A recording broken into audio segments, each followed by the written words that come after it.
Hey everyone, this is Jen Wheeling, and as you can see, it is just me today.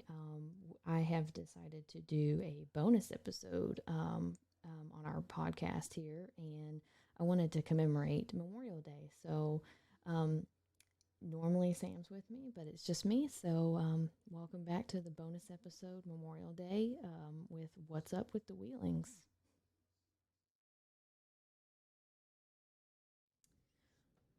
So, as I was saying, I wanted to do a Memorial Day episode to kind of commemorate all of our military personnel, the ones that are still living with us, still active, as well as those that we have unfortunately lost over the years or even just recently.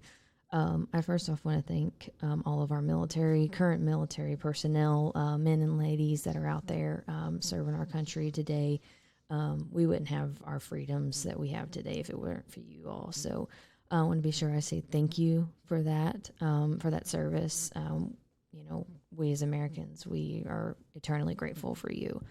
I do want to just take a brief session, I guess you could say, about um, Memorial Day versus Veterans Day. And I know that it might sound a little silly to some of you all, but um, I never really thought much of it being a difference. I knew that they were both military holidays. You know, most of us know that, but I never really thought much about um, really what the difference is. And after doing some research, I was able to kind of straighten it out a little bit more. So I wanted to just briefly share a little bit about that with you all, and just maybe you'll get a little insight from it as well. But I do know the gist of Memorial Day versus Veterans Day is Veterans Day is for the living and Memorial Day is for the dead. And I know that saying the dead is a little bit sensitive, I guess you could say, because I don't think it's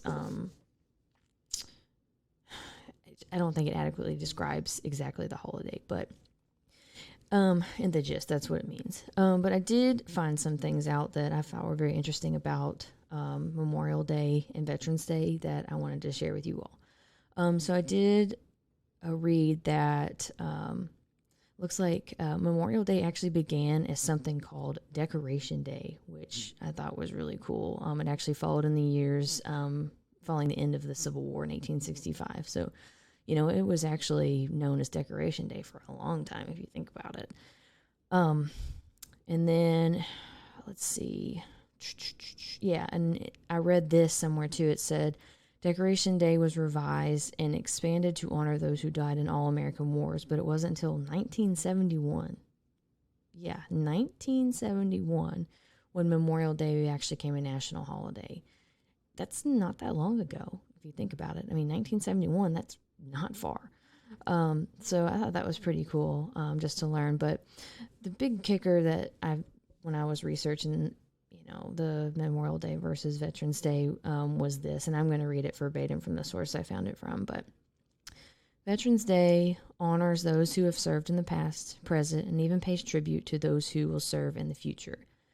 But Memorial Day, as the name implies, a time to pay respects to those who have died either while serving their country as a result of military service or after they have finished serving as a retired or separated veteran. So I know that a lot of people just push Memorial Day as strictly as those we lost during combat, and while that's completely true, you can't forget about those that have perished since fighting in the war, whichever war that was. So I know that Memorial Day kicks off the summer for us, like the summer vacations and just summer in general. And it's usually it's a 3-day weekend, and everyone's really gung ho about having that extra day, and people cook out and gather with their friends and family. And while that's something that we should do and we should enjoy it, try not to forget what the holiday actually means. And for those that are in the military, it is a special holiday, and for those who, whose families are impacted by that, it is a pretty significant holiday for you. So while you're having fun, make sure that you're, you're saying thanks, even to your current members of the military. Say thank you, and just show the appreciation that they're doing for us every day. But then also, take time to recognize those that we have lost, whether it's just recently or the ones that have perished in combat. Raise a glass to them. Just say a toast, say a prayer, take a moment of silence. Whatever you feel like doing, but just remember to recognize the holiday for what it is, because no soldier that fought for us, fought for our freedom, should ever be forgotten, not in the slightest. So, I know that in my area, Camp Nelson is a beautiful national cemetery. I mean, gorgeous. I know for Memorial Day, and I believe in Veterans Day they do as well, they put flags on all the headstones. And it's just very picturesque because they're very meticulous and make sure that everything is straight. And it's really well kept. And I know that they normally do like a kind of like a little service, and it's very honorable, and it pays as much respect as we possibly can to all those individuals that are buried out there that we've lost. And I know that during this crazy pandemic, I don't know if they're doing anything like that, but if you have something like that in your area, try and make it to those, just for the couple hours that they're usually doing it, just to commemorate those fallen soldiers that fought to protect our freedoms. So,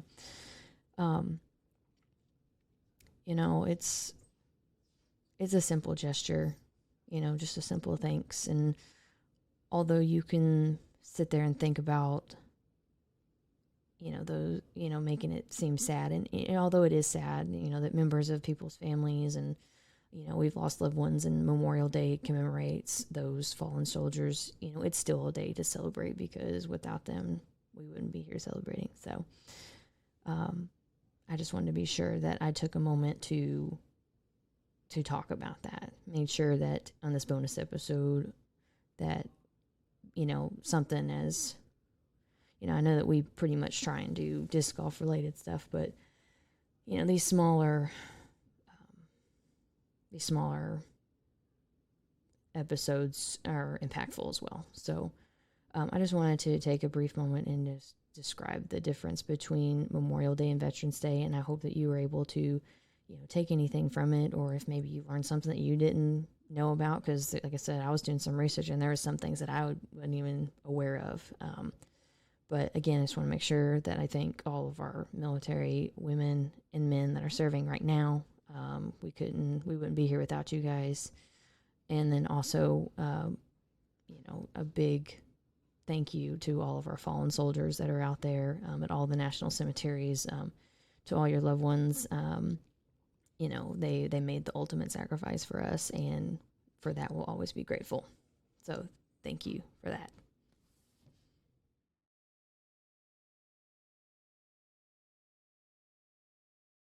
Here we go.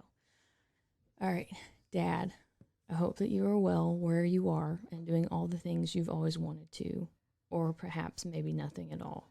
Taking the much needed break that I told you many times before you deserved. I think about you often, and even more so with Memorial Day upon us. I know I asked you from time to time about your time in the military, your time in Vietnam, anything that you were willing to tell me. You were very vague or chose not to tell me anything or much at all. I understood, although I was still left curious. What you did tell me was minimal but impactful. I remember a conversation I had with you about what it was like when you were in Vietnam.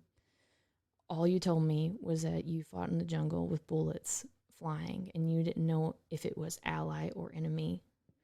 You shot back at the bullets coming at you. That's all you could do. You told me once that you got shot in your hip and that you got patched up and sent right back out to fight. I remember when you told me that, and I just shot you the most shocked look. Couldn't believe it. How do you muster the strength and willpower to do that?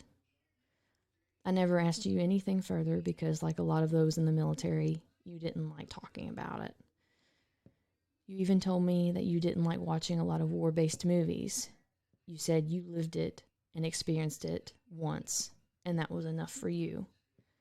I have seen the pictures of you when you were serving, and I sometimes can't believe that it was even you. You on a big machine gun, throwing the peace sign. You in your uniform. Or me trying to find you in a picture of your brothers who served alongside you. I have seen your Purple Heart, and I do know that your ranking when it was all said and done was sergeant in the U.S. Army. I wanted to tell you that when I was going through some of your things and some of Mom's things, I found some of the letters you wrote to her while you were overseas. I had to read them, and they made me smile, giggle, and even turn away for a minute because the words you wrote just didn't make me think of who you were to me. What? But that was a different time. You were writing your girl, and I wasn't even a thought at the time. I always wondered how many you actually wrote. You made a choice to serve this country, knowing the risks. You fought for our freedoms, your country, your family and friends. You put others before yourself. I wanted to be sure that I specifically told you, thank you, Dad. Thank you for fighting and protecting us. Thank you for being my own personal hero. You came home from the war, and I know a lot did not. I could tell how proud you were to serve, and even though I didn't know the whole story of your time during the Vietnam War, I enjoyed the fact that I could praise you for doing what you had to do. But more than your time in the military, I was most proud of you for just being my dad, and that means so much more. I miss you, not just today, but every day. And I wanted to be sure I showed you my appreciation for what you did all those years ago. So, until we meet again, I thank you. I love you, Dad.